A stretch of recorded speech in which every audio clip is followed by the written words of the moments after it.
महाराष्ट्र में विधानसभा चुनावों में सिर्फ 1 साल बचा है और उद्धव ठाकरे के सामने अपनी पार्टी का ढांचा खड़ा करने की चुनौती है।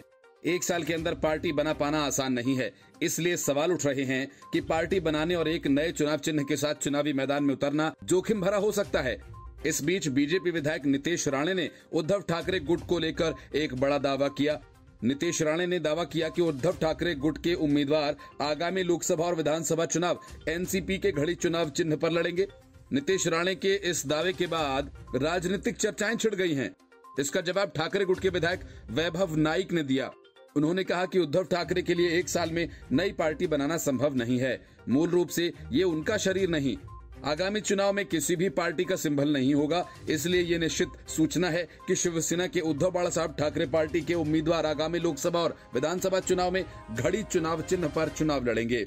नितेश राणे के इस दावे पर पलटवार करते हुए वैभव नाइक ने कहा कि नितेश राणे ने कितने दिन अपनी पार्टी का विलय किया, हमें इसका इतिहास देखना चाहिए। ईडी के डर से उन्होंने कांग्रेस छोड़ दी और अपनी पार्टी बनाई, लेकिन वह अपनी ही पार्टी का विधायक नहीं चुन सके। वह उद्धव ठाकरे की पार्टी की बात कर रहे हैं। उद्धव ठाकरे ने कई विधायक दिए हैं, हालांकि ये विधायक चले गए लेकिन दूसरी लाइन बन गई। उद्धव बाला साहब ठाकरे की पार्टी की लोकप्रियता बढ़ रही है, भले ही पार्टी विधायक और सांसद चले गए।